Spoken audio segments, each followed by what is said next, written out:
नमस्कार, मेरा नाम डॉक्टर सुशांत सूद है और मैं एक फिजिशियन हूँ। आज हम बात करेंगे कोलेस्ट्रॉल के बारे में और कोलेस्ट्रॉल से जुड़ी मिथ्या और तथ्य के बारे में जानकारी लेंगे। दोस्तों, जैसे हम जानते हैं कि कोलेस्ट्रॉल हमारे शरीर के लिए बहुत ही महत्वपूर्ण एक द्रव्य है और उसे जानना हमारे लिए बहुत ज़रूरी है।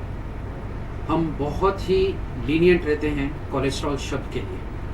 हमें ऐसा लगता है कि कोलेस्ट्रॉल एक ऐसी चीज़ है कि जो एक खराब चीज़ है, जबकि इसका मिथ्या और तथ्य जानना बहुत ज़रूरी है, जो हमारे स्वास्थ्य के साथ बहुत ही महत्वपूर्ण अंग के साथ एक जुड़ा हुआ एक द्रव्य है। तो आज हम बात करेंगे कोलेस्ट्रॉल के मिथ्या और तथ्यों के बारे में। मित्रों, कोलेस्ट्रॉल एक ऐसी चीज़ है कि जो हमारे स्वास्थ्य को स्वस्थ बनाए रखने के लिए बहुत ही महत्वपूर्ण है। स्पेशली हमें ये एक मिथ्या भ्रम रहता है कि हमारे शरीर में अगर कोलेस्ट्रॉल बढ़ गया तो हमें कुछ बीमारियां हो सकती है, जबकि उसके बारे में एक तथ्य जानना बहुत ज़रूरी है कि दो तरीके के कोलेस्ट्रॉल रहते हैं, एक गुड कोलेस्ट्रॉल और एक बैड कोलेस्ट्रॉल। जिसे हम HDL बोलते हैं, वो गुड कोलेस्ट्रॉल है, वो हमारे शरीर के अंदर अच्छे प्रमाण में होना चाहिए। और एक होता है LDL, जिसे हम बोलते हैं बैड कोलेस्ट्रॉल, जो जितना कम हो उतना हमारे लिए शरीर के लिए अच्छा है।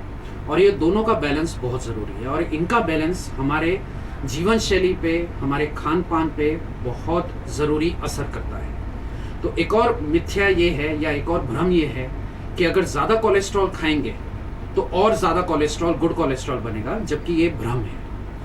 होता क्या है कि जब तक हम अपने शरीर में द्रव्य जैसे मक्खन है, पनीर है, वसा है, जानवरों का मीट है, ये सब का सेवन हम बढ़ाते हैं, उससे हमारा बैड कोलेस्ट्रॉल बढ़ता है, जिसे हम LDL कहते हैं। जबकि उसके सामने सोयाबीन है, फाइबर रिच डाइट है और लीली शाक भाजी है, ग्रीन वेजिटेबल्स हैं, अगर उनका सेवन हम ज़्यादा करते हैं तो उससे हमारा HDL और गुड कोलेस्ट्रॉल बढ़ता है, जो हमारे शरीर के लिए अच्छा है।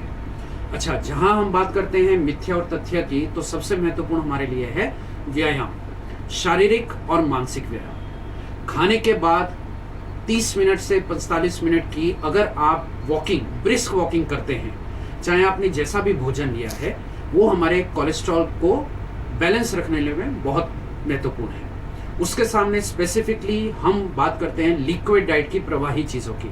नॉन डायबिटिक पेशेंट है, नॉन हाइपरटेंसिव पेशेंट है, जिनको BP डायबिटीज़ नहीं है, उनके लिए तो बेस्ट डाइट मानी जाती है। पूरे हफ्ते में एक या आधा दिन ऐसा रखिए कि जब आप सिर्फ सेमी लिक्विड डाइट्स ले रहे हैं, उसमें फिर आप घर की बनी हुई सब चीज़ें ले सकते हैं। हाँ, लेकिन हो सके तो उसके सामने कोई भी फ्राइड चीज़ें, स्पाइसी चीज़ें कम रखिए। स्पेसिफिकली मैं उन लोगों के लिए बात करूंगा जिनको कोलेस्ट्रॉल है, जो कोलेस्ट्रॉल की दवाइयों पे है। उसमें एक वर्ड आता है स्टैटिन्स।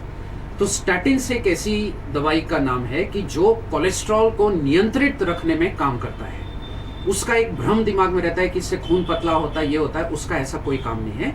वो एक कोलेस्ट्रॉल को नियंत्रित करने की दवाई है। तो अंत में मैं आपसे ये भी एक कहना चाहूँगा कि हो सके तो थोड़ी चीज़ें अपने दिमाग में रखिए। जैसे हो सके तो दिन में रात के खाने के बाद 45 मिनट की वॉकिंग ज़रूर रखिए।